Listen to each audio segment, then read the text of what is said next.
And from Spanish Springs Lanes in the Villages, Florida, this is the championship round of the PBA50 National Championship. I am Phil Brylow. You are. With me, Tom Carter. And Tom, we're getting ready to rock and roll here, and I'll tell you what, another exciting stepladder. We got a great stepladder with Walter Ray clear at the top, going for back-to-back wins. It's going to be a great tournament. Yeah, Norm Duke once again making a stepladder. Amaletto, Hall of Famer, and Player of the Year with Michael Haugen and Brian LeClaire in our first match. Yeah, I mean, 112 titles are out there right now. Unbelievable. It's going to be exciting. Yeah, no doubt about it. Let's get out to the lanes. Let's get things underway. John Weber making the last announcements for practice, and Brian LeClaire is going to get us started here on this pair. And you talk about survival of the fittest for LeClaire. Came through clutch in the position round to get ahead of Harry Sullins and just barely stay ahead of Mark Sullivan. Well, it was kind of funny. I talked to him in qualifying, and I nicknamed him Mr. Strike-A-Lot. He goes, not this tournament. And lo and behold, he found a way to figure the lanes out, because this week was tough. I mean, it was 44 feet of oil at 30 mils. We were on the Billy Hardwick 44-foot pattern. It was brutal. I mean, yeah. No other word for it. It was brutal. But these guys in the top five made it look like it was simple. Yeah, it is the first match on this freshly oiled Hardwick pattern. This is something these guys only saw when they were on the opening squad the day earlier in the week. Yeah, we had three squads, the fresh, the burn, and the breakdown, the double burn as they call it. And on the fresh, some big scores came off the fresh because they could play really far right because there was some friction there and let the ball arc in. But, boy, as the day went on, the lanes got what we call kind of cliffed up because so many people use dull equipment, and they burn out that outside, and there was still a lot of oil in the middle. And that's when it became hard, because if you didn't have the right trick in your release, it was tough. Haugen 10-5 in match play today to get the number 4 position. Not surprised that he's letting LeClaire finish the match on that lane 18. It's a tough condition when it's early. It's tough to get doubles and three baggers in game one. Well, on the fresh, they've been sitting for a couple hours. Yeah. They were oiled earlier, so it's kind of leveled out. And those lanes 17, 18, 19, 20, 21, 22, they were a little tough in the beginning on the fresh. And these guys are throwing great big balls as far as weight blocks with a ton of surface. Some guys got 500 on them, just trying to burn a spot out there to get the ball to hook. Because when you got 44 feet and we're using Connect oil, which is a real thick viscosity, and you think, okay, well, it's not going to carry down.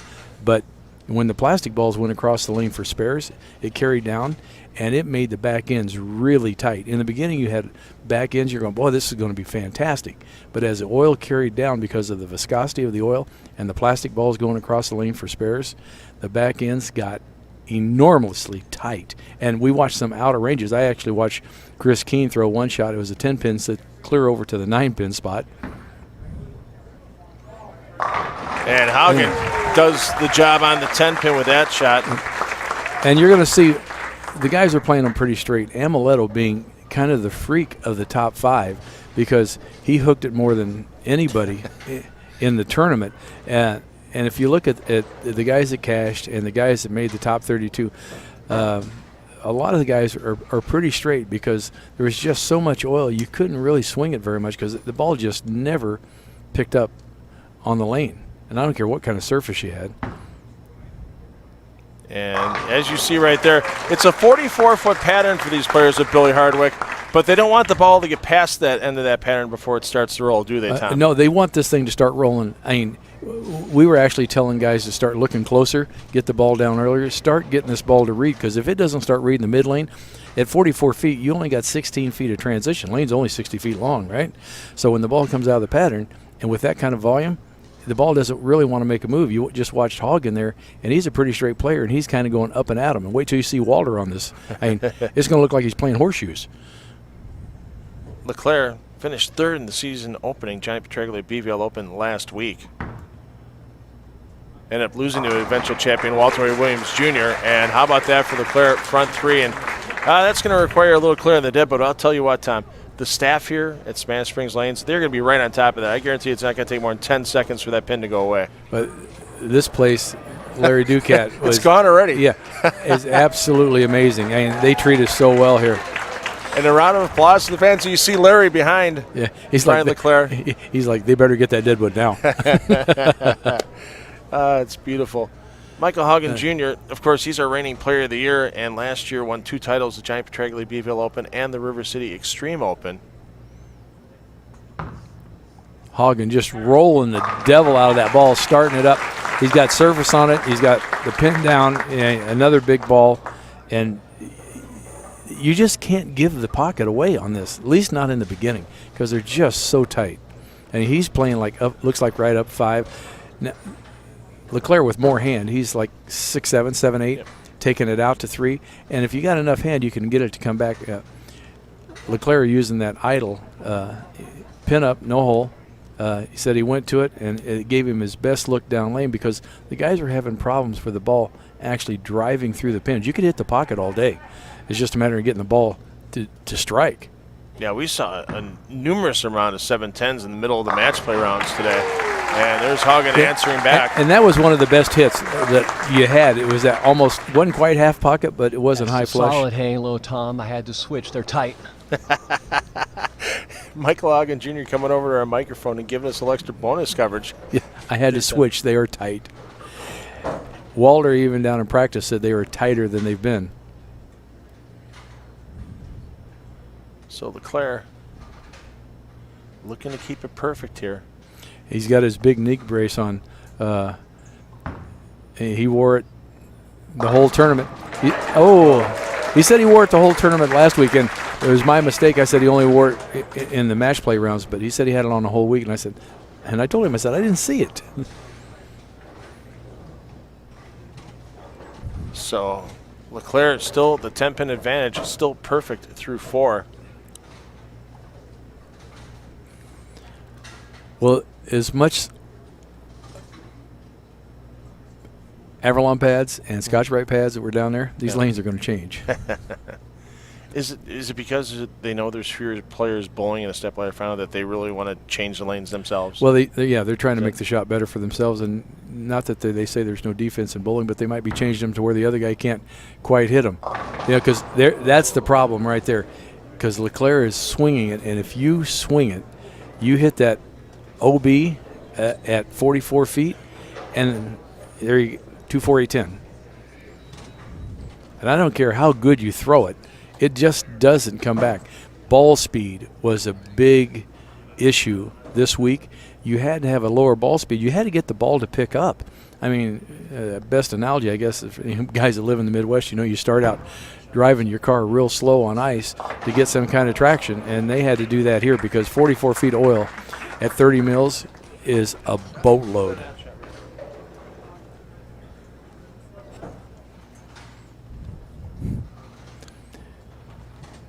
Michael's going to a ball that he hasn't really used, but since the lanes are actually tighter because they've sat longer, the oil's kind of smoothed out.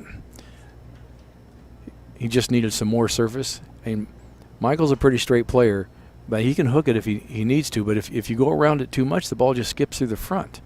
And these guys are going right up the back of it to get the ball to start reading, just like that.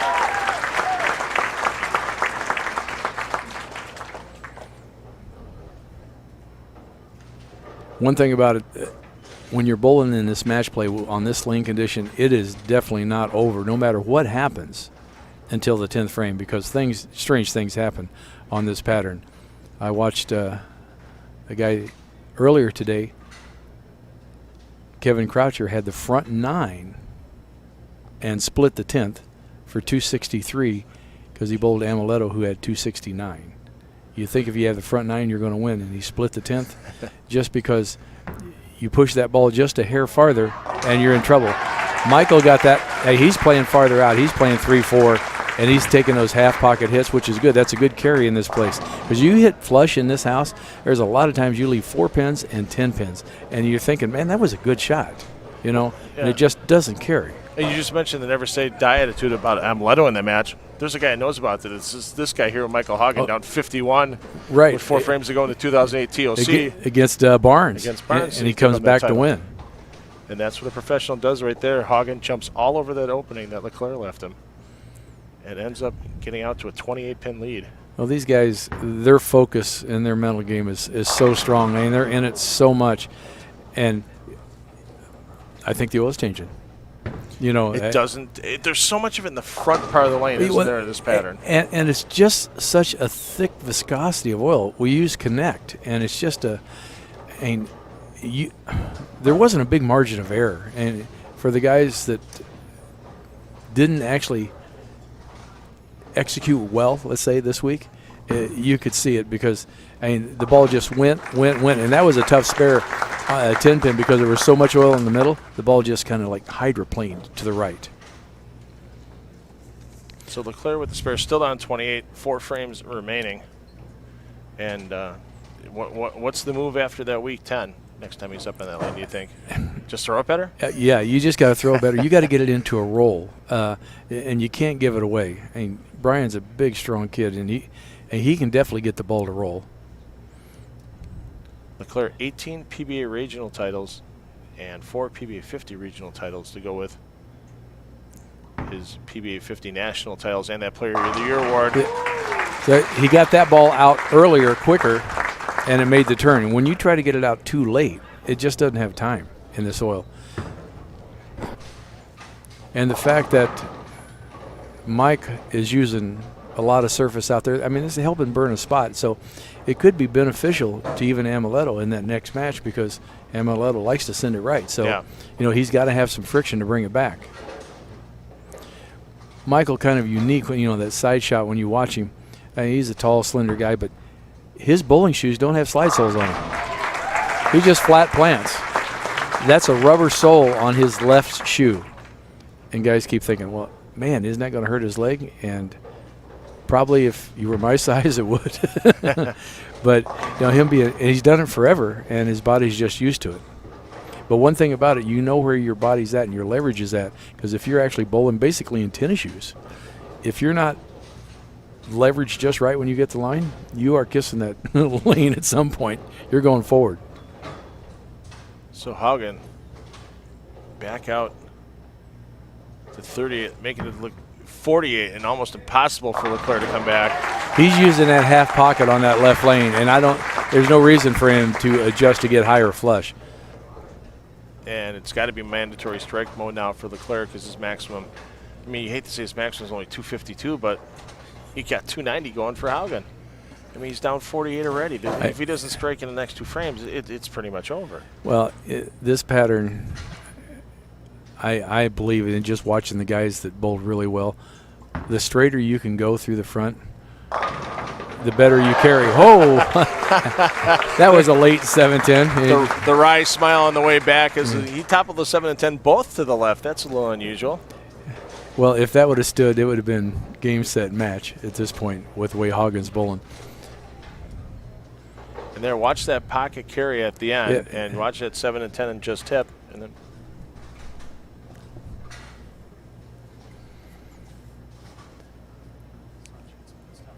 You watch Leclerc from the side. Look at that wrist. I mean, the weight of that ball is sitting dead on his thumb. He's keeping his wrist cupped to get that ball. I mean, it's rolling immediately, and it has to, because since he's giving the ball away, he's got to create friction to bring it back. The lane's not giving you a whole lot of friction unless they actually burn it up with all that Scotch-Brite and Avalon pads and Sierra pads and everything else that they were using. Some of those balls look like dust bunnies going down there. Leaving a trail almost. Well, right now, Haugen Jr., if he gets a couple of marks here, he's in pretty solid shape. Keep Leclerc in the rearview mirror. Don't forget waiting in the wings. Amaletto Monticelli in the 3 seed, then Norm Duke, the 2 seed, and Walter Ray, the 1 seed. Oh, that was that high hit we were talking about. It was high. It looked great. Almost left a solid 9. And he got the break. Fans are going absolutely crazy. You see the cameras shaking. They're applauding so hard on that shot. Let's take another look. And that ball, I mean, you would think that was just perfect, and that ball just kept going left. Michael will take that. No doubt about it in this match. Basically, Haugen keeps on the lane, and nobody can touch him, and he's going to advance to our next match. Michael gets set up. If you look at him, he always looks down at the ball just to make sure it's set in the same place all the time. And this is about a game of repeatability, doing the same thing over and over and over again. And Michael's got this actually pretty much in hand. Yeah, this one they're just going to fast track the rest of the way through. LeClaire knows there's no chance, and he's going home with another stepladder final, but unfortunately for LeClaire, not another title. Not another title, but, you know, Brian, after day one, or in a day and a half into the tournament, he didn't think he was even going to have a chance, and he ends up on the show. So, I mean, he's disappointed that he didn't win, but respect the fact that he made it this far and fought through qualifying and in match play finals to get to the show. You can't be upset about that. So Haugen looking for 290. He's going to be looking for his next opponent. I'm letting Monticelli. We'll be back. Monticelli's going to get some practice. We'll be back with that action shortly. Yeah, I'll be down there. I'll let you know what's going on. Let me know what's going on, Tom. Go take a peek. Thanks.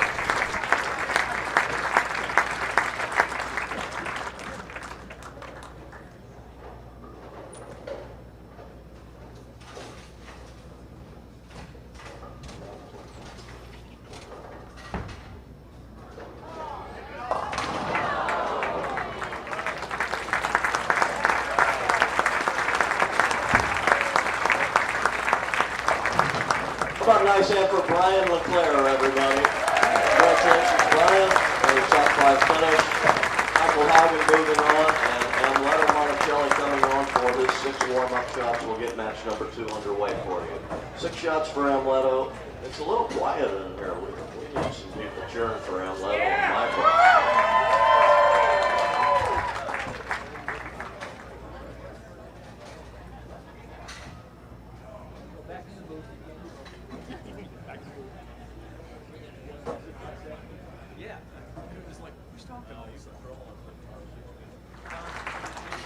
There we go, the announcements from John Weber, and we're going to have to wait for the names to get switched because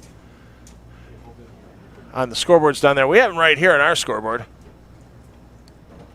with Haugen going to go first, Monticelli going to be going next. Ready? Amaleto's going to start. He doesn't want to finish on that left lane. Okay, so that we do have to get those names switched. So we'll get that taken care of. I'm Phil Bryla. That's Tom Carter. And we are on FloBowling. Yes, we are. And we are underway with our second match.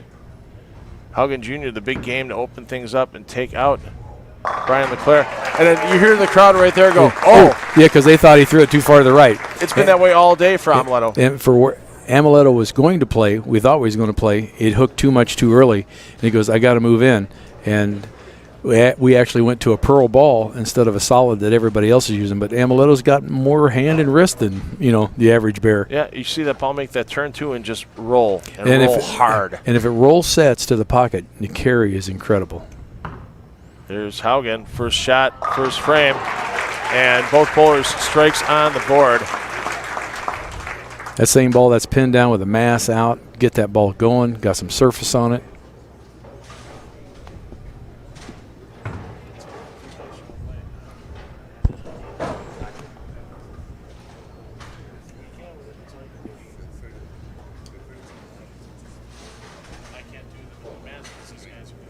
It'll be interesting to see what happens to Haugen. I mean, this lane's going to be changing, obviously, because Amaleto is pushing some oil out to the right. So that could change his break point down lane because, like I said, this oil's pretty thick. And if he gets it out there, it could tighten up his shot. Oh, how about that? He got out that 7. It was a slow one, but I don't think it's going to take very long for that to actually tighten it up. And that's what happened today during the tournament. The back is just kept getting tighter and tighter. And you thought you made a good shot, and the ball wouldn't climb the hill. So Monticelli stepping up, looking to match the opening double of Haugen Jr. Monticelli, last season, runner-up finish in the PBA 50 Cup, the Brian Kretzer. That was his best finish. Last time we saw him in the winner's circle of the PBA 50 Northern California Classic in 2017, where he had that high-scoring match against Chris Warren. He's cool, calm, and collected right now. Yeah. Now, you just mentioned Amleto pushing the oil out on Haugen. Does a pearl ball absorb more oil, push more oil out than a ball with surface like Haugen's using instead? Does it grab more oil? Even though the pearl ball's got surface on it, and we put some surface on it, pearl's not going to soak the oil quite as fast as, you know, a dull surface ball, and it could push some out there. But, you know, so far, obviously the first match was high scoring. We haven't seen a lot of spare balls go across the lane, so there's not a lot of extra oil going down the lane.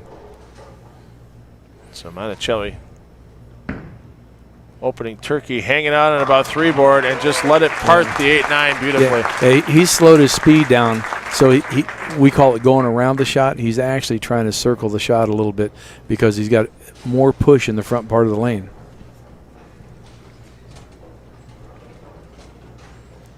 And Haugen is going to obviously playing where Walter is. Walter might even be playing a little bit farther right when he gets to that match. And Duke is going to be somewhere in between, I think. Yep. You know, it's always funny before these step ladders. Duke doesn't practice. No, I don't think he wants to get a false idea of what's happening. You know, he'll come in and take his practice shots based on what is happening right now. Yep. Because a lot of guys, you know, you practice and you go, oh, the lanes are doing this and this, and 15 minutes later, the lanes aren't doing that, you know. And then you're trying to make the ball do what you seen 15 minutes earlier. Norm's going to come in, take a look at the lanes, make a judgment call at the moment on what he's going to do. So both bowlers, front 3, looking for the 4-bagger. And both of them attacking the lane totally different. Yeah. You got Michael that crossed 4-5 right the arrows down the lane, and you got Amuleto crossing 15 out to 5 down the lane. You know, we mentioned it earlier today when match play started this morning that it's going to be easy to throw 250 or 260 in a match with the quality of players that were out there just in the round of 16 in match play and lose. Oh. And we're going to probably see that in the step ladder maybe in every single match. We've seen several games that were in the 260s, 270s, and guys lost. Hence, we got Bowler of the Year, Hall of Famers, and the best bowlers on the PBA50 on the show. And this isn't a piece of cake shot on the ratios from side to side. It's 2.4 to 1. Yeah. It's almost as tough as some of the shots they see on the kids tour nowadays, on the Go Bowling PBA tour. The only difference is the rev rate, because, you know, we played them farther right because we don't have the rev rate. The kids on this shot would have had a lot of service on their balls. They'd have been left, and they would have just burned a big spot because they can hook it back. They got the revs. Their release is totally different in this generation than what we grew up doing. And now this lane surface, too, here in Spanish Springs, it's very unique because it's not a Brunswick surface or an AMF surface. No. And it's a very low-friction surface. That's why Johnny Petraglia always says he likes it because he can throw it slow here. Oh, that's way out there. No, it's not. And it's no, way back. It's not. 2 wrongs don't make a right, but 3 wrongs can make a strike, Tom, right there. Because he missed right, and he got slow, and he gave it a little extra. And he didn't see how look he at a little that. That is there. out to 2 down lane, at least 2, and he's like, oh my God. And whatever he said right there in Spanish, we didn't understand. You know, a great match we watched in the qualifying. I just got to bring this up. Mark Sullivan almost made the show, and he started out with a front 5, left a crushed 7-pin, struck again, left a crushed 9-pin, spared that, and struck out to miss the show by 4 pins. That boy threw the ball phenomenal all week, and everybody thought he was going to make the show, and he comes up 4 pins short. But kudos to Mark Sullivan. He threw the ball so good this week. He's been throwing the ball good every week, but we'd have had some new blood on the show. Yeah, and I'll tell you what, if you want to meet the personality behind Mark Sullivan, we did an interview with him last night, and it's posted on FloBowling.com. Watch it between when you're done watching the Stepladder here in Spanish Springs and when you start watching the DHC Japan tonight at 9:40 Eastern Time for that qualifying for the Go Bowling PBA DHC Japan Invitational. Looking for halfway. Yeah. We have a slug match going on right now. Well, once again, Amleto's been in this type of situation before in a stepladder. We look back when he won that title in the Northern California Classic. This second match, Amleto battling Chris Warren. Warren shoots 280, blemish in the second frame. Amleto had to step up still in the first ball of the 10th, get a strike to have a chance to, win the match, and he did. And then Amleto shot 296, highest scoring match in championship round history for the PBA 50 Tour. Well, these guys aren't scared to strike. There's obviously no doubt about that. And Amuleto, the karmic payback sometimes. Yeah. You throw a better shot than the previous one, and the wrap 10 happens. But this match isn't over yet. There's still strikes to be had. And the stepladder's not getting any easier because Norm's up next. Then you got Walter Ray, and you're like, oh, my God. You know, we mentioned that DHE PBA Japan Invitational. It's on tonight beginning at 9:40 p.m. Eastern Time. Leto's 20th PBA title was that event back in 2016. Yep. I don't think there's any guy in any better shape than Amuleto, definitely on the PBA 50 Tour. I mean, he exercises, he runs, he eats right. He's big about eating right and being in shape. And to bowl this many games, you got to be in shape.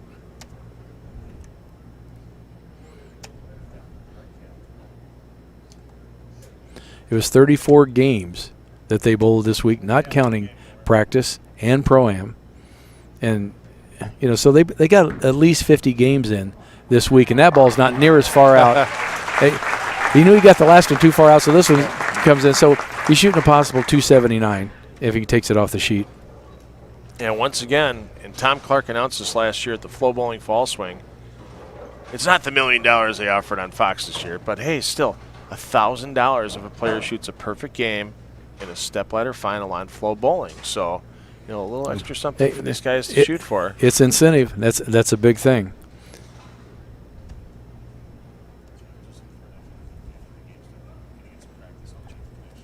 Michael Haugen, perfect through 6, going for frame 7. Get it! Oh, the twirl of the head pin lets him down. Okay. Now we have the ultimate possibility of a tie. Yes. So fans all week appreciate it. Watch that head pin. It stops, it twirls, and that's the wrong end to try to knock it down. And unfortunately, that half pocket on the right lane just doesn't work as well as it does on the left lane.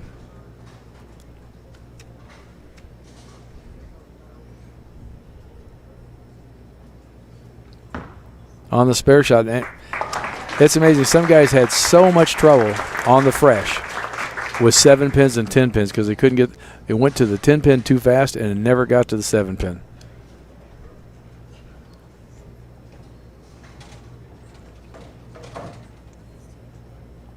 Looking at the graph here, the volume of oil from board 14 on the left to board 13 on the right. I mean, there was just a bunch of it there. Yeah.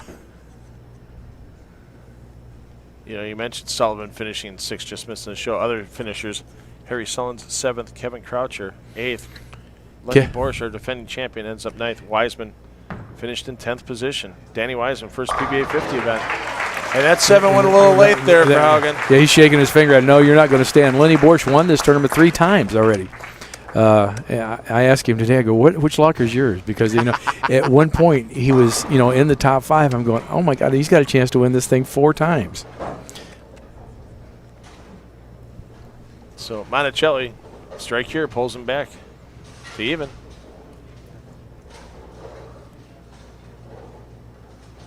You're going to see Walter, if he throws the same ball that he won with last week, and he finished 2nd in Sarasota, I believe. Oh, almost again. Carry down is happening to him. You know, he's in, and unfortunately, guys that are playing it that much deep where he's starting the ball, he could be creating his own problem, you know. So he's going to have to move back a little right because in the beginning, his ball wasn't facing, it was facing up too hard. He goes, I got to move left. Now we might have to move back to the right just to board a smidge to get that 10 to carry out. You know, we always joke about Major Mika, and Mika, when he came in and won the Senior U.S. Open last year for his first PBA 50 title, we could almost call Monticelli out here in the PBA 50 Tour Major Monticelli because he won the 2012 and 2013 Suncoast PBA Senior U.S. Opens, won the 2015 Senior Masters, and he won this PBA National Championship when we were in Elkhart, Indiana with it back in 2016. That's 4 major titles on the PBA 50 Tour. And he's good at the big tournaments. I think these guys just step it up a notch, you know, mentally. And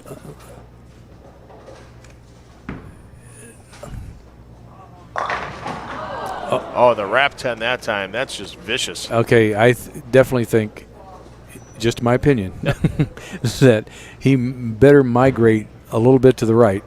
Not move his eyes, just move his feet a little bit to the right so we can get that ball to start up a little bit. Yeah. Some of the guys were moving their eyes to the left just so they could jam it to the pocket, but you know he's not jamming it. He's circling it, so he's going to have to move his feet a little to the right, I believe. Yeah, I mean, is that just a little overcompensation? Oh, And it's still standing. it's still standing. He didn't want to hurt it. It's in the gutter. It's legal pinfall. It's down. It is a spare. Well, you know, we talked earlier. He's throwing a pearl ball where everybody else is throwing a solid.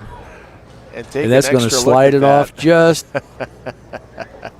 Well, you know, Larry's got to use these pins for league. You don't want to hurt him. You know, we're just going to slide them off, save him. So Monticelli, his max 248, and of course Haugen still pacing 279 after that opening game. Yeah. It's just amazing. Oh, yeah. He's in strike mode, and in the last two games of his matches, the crowd in here was just going nuts because he was coming from nowhere, you know, making the show, and the people were just, every time you knew when he threw a ball because they just went nuts.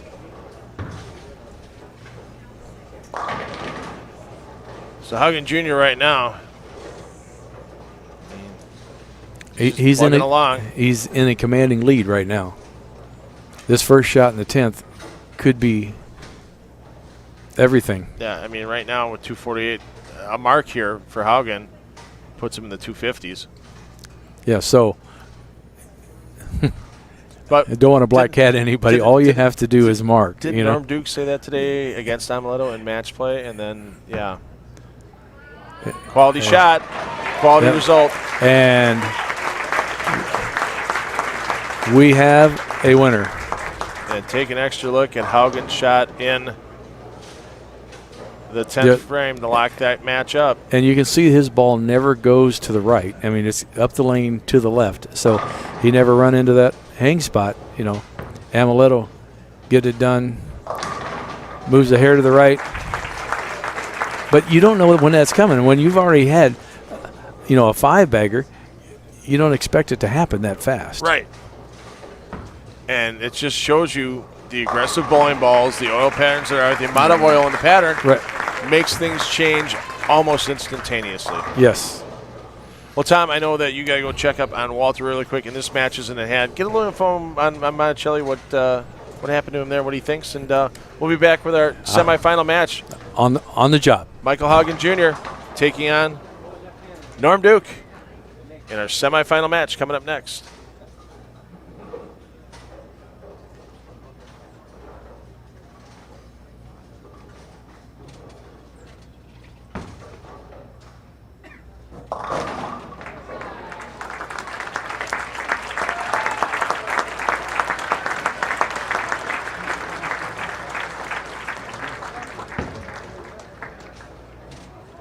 Amuleto Monticelli, everybody. Congratulations to Amuleto.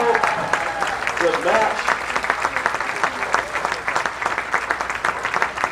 Michael's only averaging 282 so far. So tough to beat that. Who's coming on board? Oh, Walter Ray is for 4 shots. Norm Duke is for 6 shots somewhere. Norman. Where's Norm?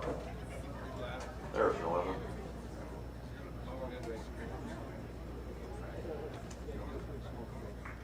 So here we go. Semi-final match. Monticelli, Haugen. Haugen opens up with 251 for Leclerc, 287 for Haugen in that opening match, and then leaving no doubt. By the time we got to the 10th frame of the semifinal, Haugen 277, Monticelli 237. Well, he's only averaging 282 right now, so you know, I think he's got a line. Yeah, that looks good. Yeah, that's the same thing he's been doing.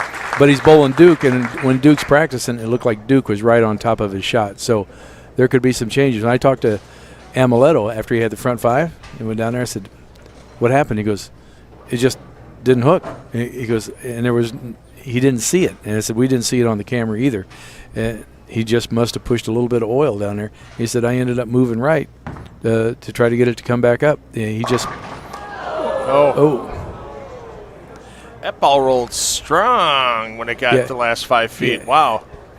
And there, you hate to say it, but there was a lot of those this week too. Yeah. I mean, that's a pretty severe change of direction Well, this week for yeah, Norm. and it was high, so you expect a 4-pin, but it was so high it drove right by the 9-pin. Not that which I didn't. I bowled like garbage this week, but I was hurt. I spent 3 days at the chiropractor, but my first game I had 3 4-9s and a 4-7-9. So I feel his pain. So Duke just taking the one first frame. Best thing to do, make sure you don't lose any more of that count. Yeah, well, he can still shoot 279, and at the rate that Michael's going, he's going to lose by 3 pins if he holds up to his average.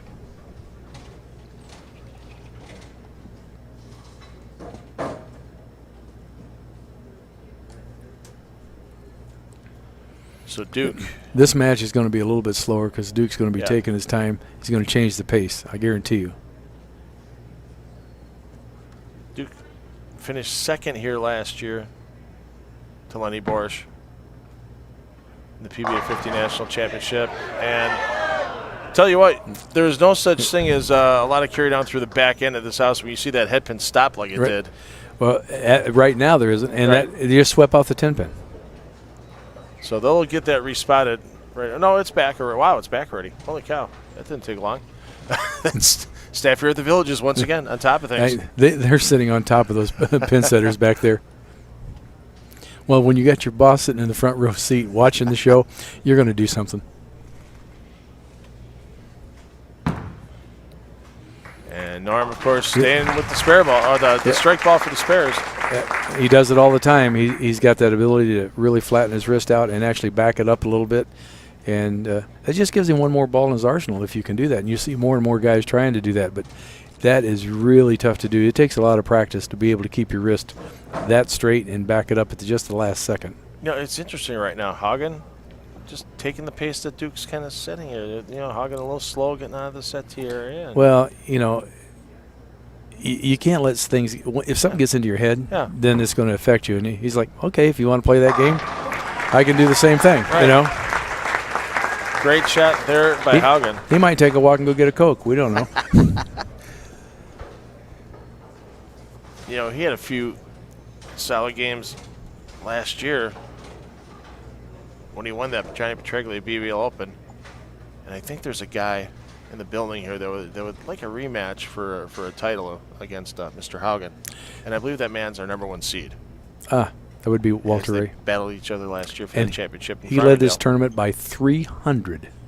That's just incredible. He teased him partway through the afternoon match play round. He let him get in with like 70, and then he just said, yeah, then he hit the gas. bye, guys. Speaking of the BVL Open, that is he kind of ran into what Amuleto just seen at in Farmingdale. Yes, Jeremy Melito last night 900 on 1 and 2. on 1 and 2 using 2 different balls. And that was I think they said it was the 36 300, which is kind of neat because you got to shoot 36 strikes to shoot 900. That's exactly So it. he's got a unique little deal right there. But congratulations to him. Got a chance. Not enough of thinness on that 2-pin. Yeah, and I don't care. You know, I don't care what anybody says. To get, I don't care what the condition is. To get 36 in a row is just amazing. You know, and even there's one. You know, you look back at the great Glenn Allison. Everybody thinks his should have counted. There wasn't even a 600 on his pair Yeah. that night, and he shoots 900. Well, Duke got a chance to get right back in this match with a double. Of course, it's been a great year for Norm so far at this point. Those back-to-back wins for Norm in the on the regular PBA tour. And that's having 2 different shots on each lane. They had a long shot and a short shot, you know, the patterns.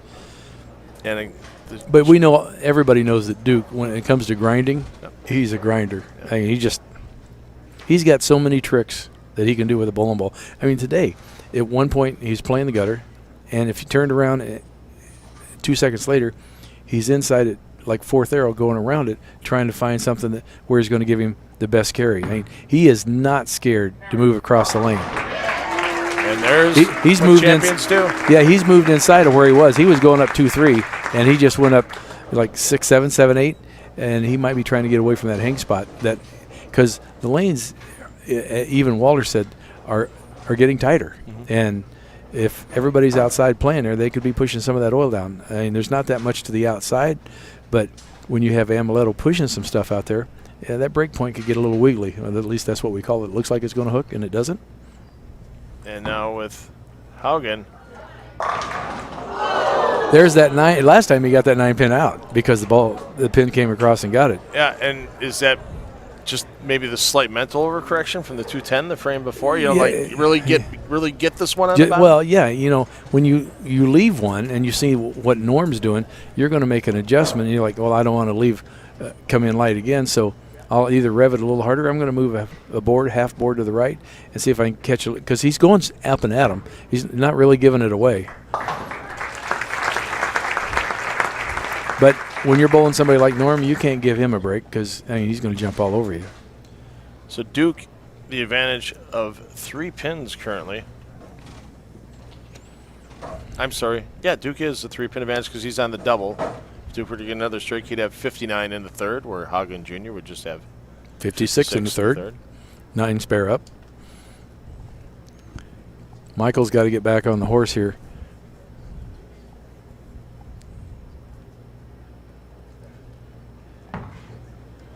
Looks good. Okay, he's at 5-4. He's moved in a little bit off of where he was at. And it's not like, the shot's tough enough, but these guys, we're not splitting hairs out here because there is a little bit of friction if you attack the lane the right way. It gives you a little bit of area.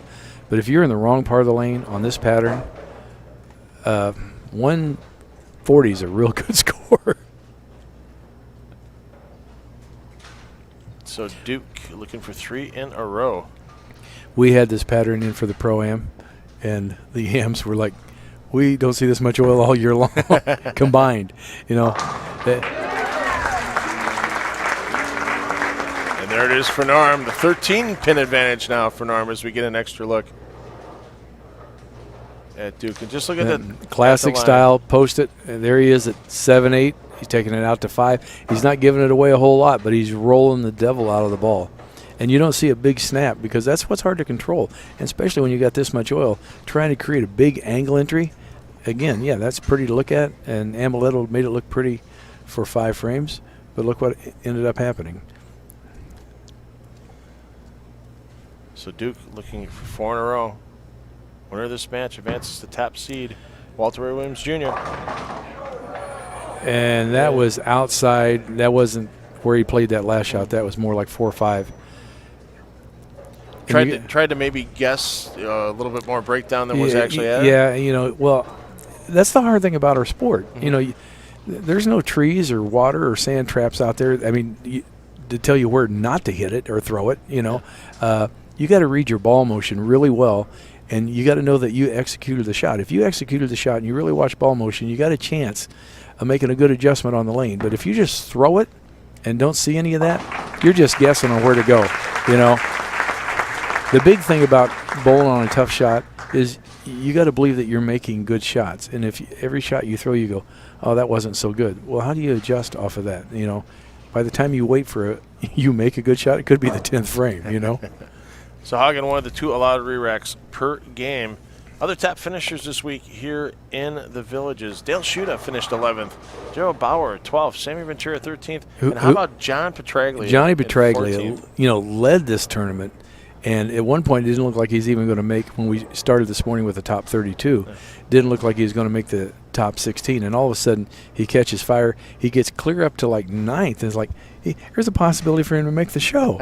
And Johnny's 72 years old. And he's going, I'm running out of gas. Yeah, great showing by Johnny. And, boy, I'll tell you what, it gave a lot of guys not a dry eye after he's done. And there's the old, that's like the resin 410 nowadays, isn't that? Well, when we start seeing on this pattern, you start seeing the ball not making the turn, now we're talking about speed control. I mean, because you're already throwing a big ball, right? And you're already probably revving it early, you know, as much as you can. So the only other thing you got to do is you got to cut down the speed. You got to get this ball to pick up in the mid lane. And if it doesn't see the mid lane, it skips through it. And oh, look at that shot. How about that? The old 410. Let's take another and the look crowd going nuts over that. They like that. Just You got, what do they say, about a 1/4 inch on that 4-pin to slide it over into the 10? It looked like he was going to miss it and just nailed it perfect. And you talk about the momentum swing right there. He's got to recompose himself. You got to get your heart rate down. You pick that up, you're happy, you jump that out, you give it the fist pump. Now breathe. Take a breath, slow your heart rate back down. You know, you're still in the match. Yeah, he's down by 11. 7th frame.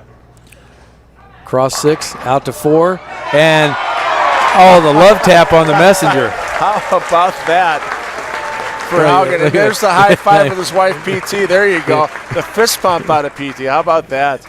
Watch that head pin come back off the sideboard. A little light. You've seen that ball deflect. It wasn't going to leave a 9-pin. It was going to take it out. And the head pin rolls around and barely just kind of butt kicks that out of there. Those are the kind of shots that get into your opponent's head. First, you pick up an unbelievable spare. Then you and the paralyzed roll five the 10 almost pin. falls. So do you think the back ends might be getting a little tighter? They are getting a bit tighter. Watch the ball and the 2-pin hit at the same time. That 5 almost standing back up. And Tom, you think 16-pound bowling ball for Norm, 3-pound 8-ounce pin shouldn't make a pin stand up, but it's all that momentum with the head, the 2-pin coming off the sideboard. And you know, if you don't have traction on the back of the lane, the ball's got to drive through the pins. And if there's getting some oil carry down there because of the oil we're using, and we did see some out of ranges, the back ends get tighter, you can leave something like that. And the last thing he wants to leave is like a 5-7. So here's Duke. And he got slow on that one because he wanted the ball to change direction. And we just talked about speed control, but he got a little bit too soft. And if you're going to get that soft and it swept, I thought it swept him off. You got to you're going to have to make these adjustments. But that speed control, he got too slow. He's going to have to move left if he's going to do that. So Norm taking a look up at the scoreboard right now. And he realizes he's still up by 11 and was working on that strike. But Haugen can cut it down to 1 in the next frame. That spare with no problem. He definitely got a big break out of that by not getting that 7-pin to stand up. So huge shot here for Haugen as Walter Ray is going down to practice and fans are oohing, eyeing Walter's practice shots. I've never seen that before. That made Haugen kind of stop for a second, like, what's going on? We got standing room here. I mean, all the bleachers are full. This place is packed, which is cool. Yes. I mean, the people that come out to watch us down here are absolutely amazing. And we're coming back next year, that's even more amazing. Yeah, they announced it again. It's going to be a major. It's going to be the PBA50 National Championship presented by Spanish Springs Lanes, and the money on top is going to be pretty good as well once again. We're treated so good down here, and the fans, I mean, they're our age group, you know. It's the villages, and they remember all the guys that were on TV years ago. And they're used to watching these guys on Saturday afternoon. Now they're here in person. To take the lead for the first time since the 3rd frame. There it is. He's grinding back. Now, that puts some pressure on Norm because Norm's got to be feeling a little bit lost after that last shot on that left lane going, all right, I was too slow there. Am I going to move in? Am I going to throw it a little harder? I just almost left a 5-pin. You know, he's got to have a trick up his sleeve. So you see Haugen there. He's up by 9. Duke stepping up the foundation frame. Duke's maximum 227. However, Haugen's maximum is 236. Norm with those eyes. I swear to God, he could look through steel. I mean, he's so concentrated. What a toss when he needed it for Norm. But he's still behind. Well, the best thing he can do now is, since he's finishing the 10th, is strike out and put all the pressure back on Michael to perform. Next week we are in Mooresville, North Carolina. Yep. At New Victory Lanes. Yes, indeed. Coverage starts on Monday here on FloBowling. So what a weekend you get here. You're finishing up with a PBA50 major tonight. jumping right into the DHC Japan Invitational for the Go Bowling PBA Tour tonight, tomorrow, into Sunday morning, and then right first thing Monday, we get to watch all you guys take to the lanes again at Victory Lanes. And Norm not happy with. I think he heard something. Yep. He might have heard something. He always, no matter what, if you heard something or not, it's always I gotta get into that thumb hole and dig around a little bit. Now you'll mess around a little bit. We're gonna change it up. Yeah, we get 1 day to drive. I mean, for our motorhome people. Yes, indeed. About 10.5 hours up to Mooresville, North Carolina. Then after that, we go to Trenton, New Jersey. Yeah, that's a quick turnaround because Wednesday night we get done in Trenton and we start Friday morning right away. Oh, and that's about a 9-hour drive for everyone. So, but hey, you guys do it for the love of the game and the fans, and I know the fans are going to be coming out in force. Said it in for Trenton. Forever. They made the movie for the love of the game about the wrong sport. It should be about bowling because we travel all over the place. Duke High again doesn't make a big enough adjustment after the almost 6-7-10 last frame, and he leaves a 6-10 again on that left lane. And you seen as soon as he threw up his hands like, I can't believe that just hooked early. I just made an adjustment off of that. On the good side, he didn't leave a split. On the bad side, that puts him farther down. Because Haugen steps up and strikes, you can hear the door starting to shut. Well, it's in the Haugen's going to be stepping up a 10th frame. Norm, don't slide behind it. And wow. He just, that was just like Amuletto's 10-pin. It's just on the other side. Let's take an extra look at that. And ball barely starts to hook back. Good thing he doesn't throw polyester at those corners. Yeah, if he'd have thrown plastic at that it would definitely been a 10-pin flush. So 207 is the maximum here for Duke. Haugen is 7. Yeah, Haugen just needs good count, if my math is correct. We'll find out how good my math is. And Norm is still confused on that left lane. You know, Haugen's going to need a mark. So, because if Haugen goes 9 out here, that's 75.94. That's 203. So, if we were to go 9 miss, so Haugen needs any mark to advance. All you have to do is mark.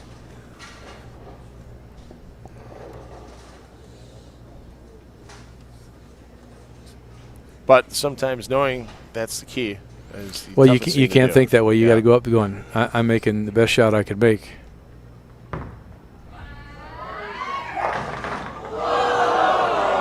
Oh my! He thought he was done. Yeah, he was. And Norm's looking like, did that really just fall over? Because he had that match won, sitting on the bench. Look at Norm going, I can't believe it just. Look at PT down there going. But single pins, they don't make him 100% of the time. We see all the stats on the Fox shows this past year for the Go Bowling PBA Tour. 95%, 97%. He's got to make this. He's got to make it. But as straight as he is, I don't think that's a problem. There it is. And that is a win for Michael Haugen. Now he's got to go against the GOAT. Right. Walter Ray Williams, who has got unbelievably hot hand on this pattern. Stay behind the foul line, get 2 pins, and Michael Haugen Jr., even though it's a little lower scoring, he's dropped his average for the day. He'll advance. The crowd still rumbling about that. Yeah, they're still. They can't believe that 10-pin fell down. I'm sure Norm's in the same position. Goes, who's got the air gun? That pin fell forward. And there it is. He just threw it straight down the lane. Congratulations to Michael Haugen. So there we go. I know you're going to go talk to Walter Ray, Tom. Yep. And we're going to be back with our championship match. Michael Haugen versus Walter Ray Williams Jr. coming up next.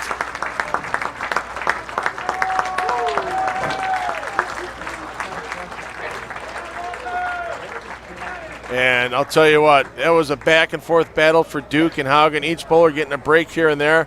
The difference being the conversion by Haugen of the 410 in the 6th frame. There's the difference maker in this match. Unbelievable. And we're going to be back with that championship match. Can Michael Haugen Jr. finish the last rung on the ladder, or is Walter Ray Williams Jr. going to go back-to-back weeks and really put his name out front for the PBA50 Player of the Year? We'll find out shortly after Walter Ray's practice. Just waiting on the scoreboard to be adjusted. Michael Haugen Jr. going first, and what did Walter Ray have to say in practice there? He felt they were getting very wet dry, and Obviously, you might have seen a shot. We tried way out, and ball hooked up right early. Michael Haugen told me he's switching to a pearl ball instead of a solid. Let's take the extra look at that. So Walter's got two choices. He can either do what he does well, just kind of angle it up and with really firm, or he actually tried a 4-step approach and slowed it up to try to get away from some of the wet dry.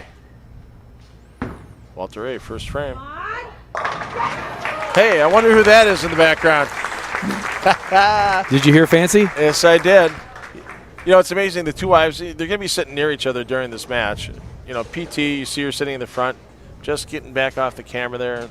She'll give a high five here and there. She's usually quite reserved back behind the lanes. Nope, Fancy is going to be out there every time. Come on. And I think that's motivation for Walter, because obviously he's been bowling unbelievably. One in Clearwater. He's throwing the ball fantastic. But it's Walter. He's going to circle it a little bit, and that he got away with it. That is farther left than he has played all day and all 18 games in the tournament. And I'll tell you what. He just switched up to a 4-step approach, changed things. Been using a 5-step playing outside, switched to a 4-step, soften it up, move up, go around the pattern a little bit. I mean, this is the thing that bowlers got to understand. You know, you can't be a one-trick pony. You got to be versatile depending on shots that you run into. You got to have more tricks in the bag. And there we go, a pair of doubles to start this championship match. Yeah, you mentioned the games that Walter Ray had today. I mean, I'll tell you what, there's been 0 games out of 16 for Walter Ray under 200. That's almost impossible to do out here on the PBA Tour in a day. I know one bowler that did it one time, and he was clean for all those games, too, and that was Jacob Buttroff when he won it out in Las Vegas in 2016 in the Las Vegas Open. I don't know if Walter Ray was clean for all those games, but it wouldn't surprise me if he was. Haugen Jr. stepping up. Third frame. Working on a double, as his opponent is. and that's something that's real surprising right now, that Michael actually looks like he's going straighter than Walter. You know, there was one match today, we were kind of kidding Walter. We thought he was going so straight it looked like he was using his horseshoe release. He was really going up and at him. Walter Ray to get the match back to even. And the 6-pin, you saw the back end go around the 10. That was a little unusual for the 6 to fall that way. Yeah, he just kind of laid there. Let's take an extra look at that last shot by Walter Ray. You watch that. Yeah, he's more like 8-9, and he's going at him inside. And he catches a little bit of that oil, and that ball deflects, and that the 3-pin just hits real shallow on the 6-pin and sends it around it. He and Danny Wiseman, my 2 favorite spare balls this week, Black Diamonds. Cover picked up by Walter Ray. And normally you hear that thing thumping all the way down the lane because he rolls it end over end. So Walter Ray now down by 11. 4th frame.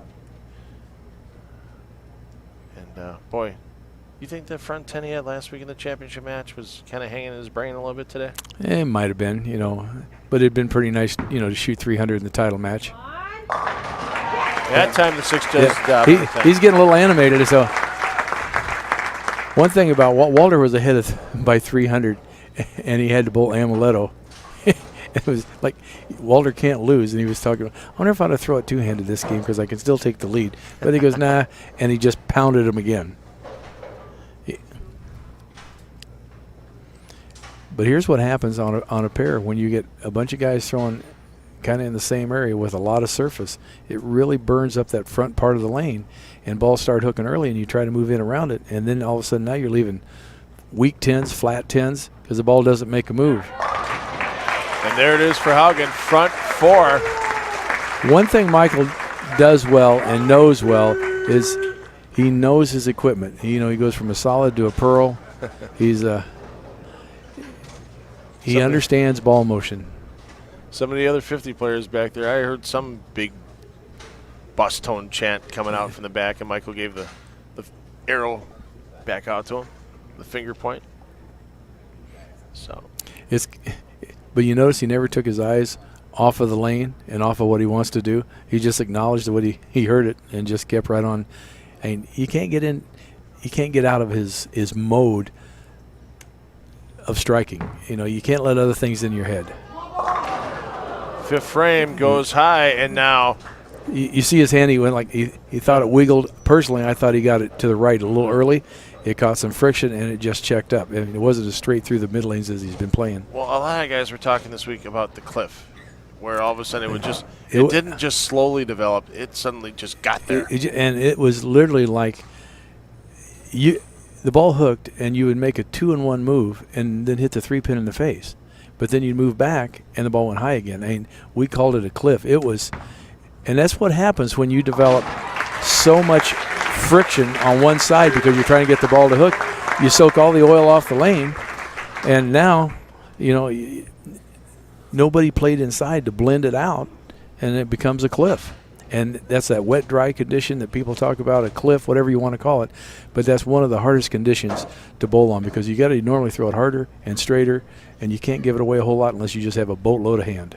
And a little laughing by the fans in the crowd. I mean, you see the fans all the way down to the bleachers, down behind lanes 6 and 7 and 8, and it is a full house. And some of the fans just got to tone it down a hair. Well, there is cocktails behind us, so that's true.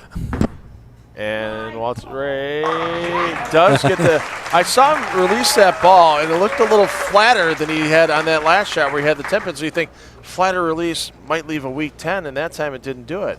Well, you look at – he didn't give the ball away. That ball is going at the pocket. Yeah. He didn't give it to the right where – and a lot of us – that's what our eyes like to see. We like to see the ball go to the right, hit a friction spot, and turn and go left.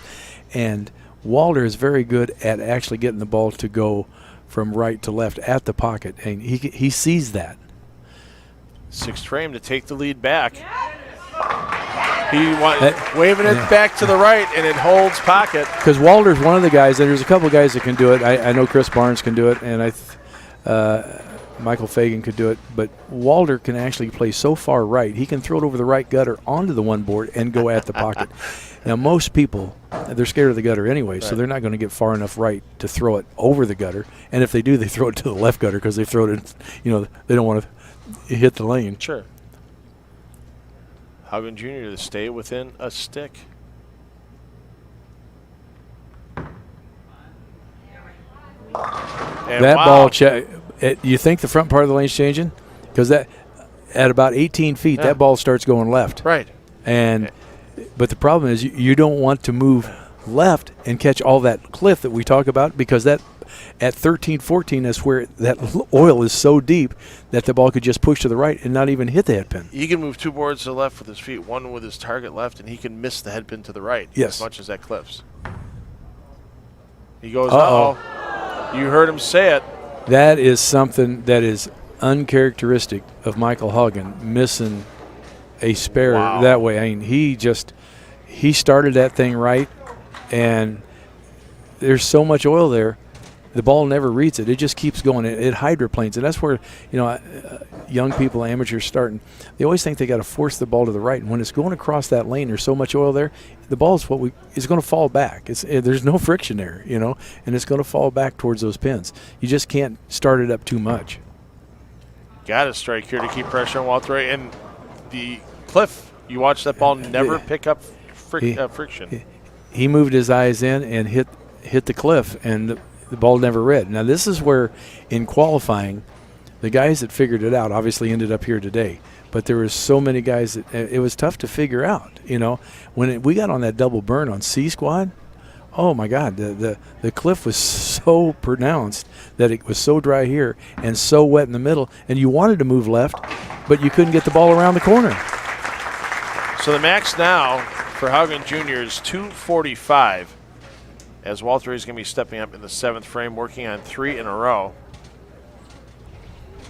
And boy, could Walter Ray force mandatory strike mode out of Haugen with a couple of strikes here.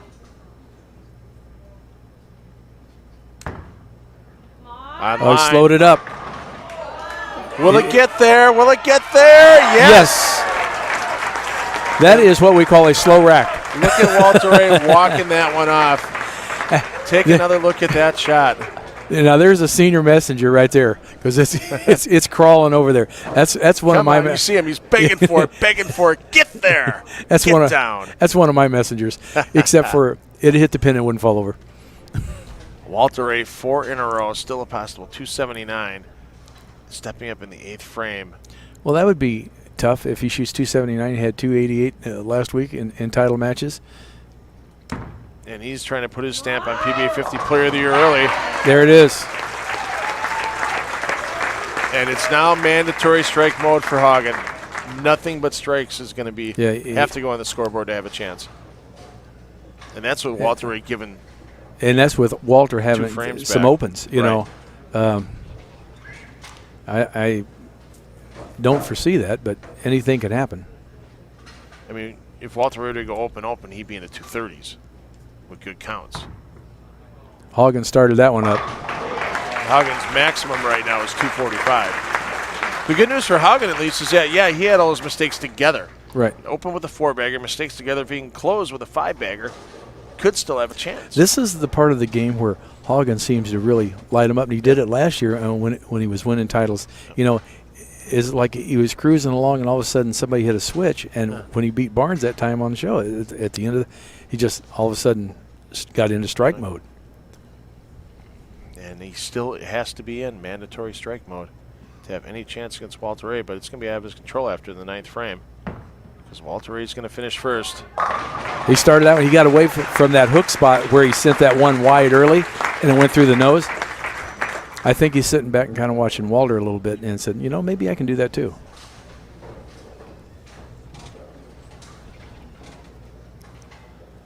Walter Ray, boy, for a guy that had 0 titles on the PBA50 Tour last year, is coming out with a vengeance.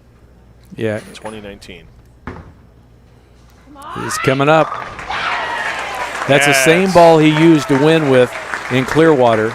And I told him today, I said, I'm going to start bringing you just a 1-ball bag and your shoes. And you can walk in with your 1-ball bag and the shoes because that's the only ball you've been throwing the entire time. It's a pearl conspiracy with the pin up, mask just to the right of the thumb. You can see it right there. It's nothing fancy other than the way he throws it. Nine's a winner on this ball because with 9 out, he's at 247. Haugen's maximum 245. And that's flush. How about that? Walter Ray Williams back-to-back wins on the PBA 50 starting out the season. And a major. The GOAT. That is why he is called the greatest of all time. You cannot count this guy out. He never quits. Now he's just going through the motions. But he'll take the rest of them anyway.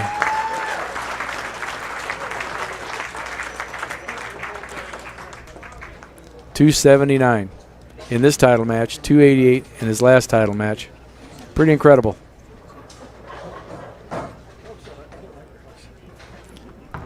And to think it looked like he was lost for a pure second and obviously found it. I'll tell you what, Walter Ray now just 1 title away from tying John Handegard for all-time PBA 50 Tour titles. Of course, we know he's the leader on PBA Tour titles with 47. And I'll tell you what, that title count just keeps going up. It's a huge amount, over 100 titles across all facets of PBA bowling for Walter Ray Williams Jr. You know when you get on the lane against Walter, there's fancy. It's just going to be, it's a bloodbath. And Michael Haugen Jr. getting out of the way the rest of the way, and the fans very appreciative of his effort. But you can't make a mistake this year against Walter Ray Williams Jr., and Haugen did it in 3 frames, and he could have done it in 1. As soon as he did it in 3, he was done. So we're going to get to John Weber with the check and trophy presentation down on the lanes, and we'll get an interview with Walter Ray Williams tonight. Check it out on FloBowling.com. And here comes Haugen's last shot. and All right. mixes he's it done. up. And I will see you next week in Mooresville, North Carolina. Yes, you will. You will see us then. And Tom, thanks again for everything in the You're booth. welcome. Always I enjoyed it. appreciate We'll do it again. Thanks, Tom. And here we go. Handshakes, hugs, all around. But Walter A. Williams Jr., PBA Tour title number 13 for Walter Ray. Winning another PBA50 major, 13 PBA50 Tour titles now. I think he's one away from tying the record there.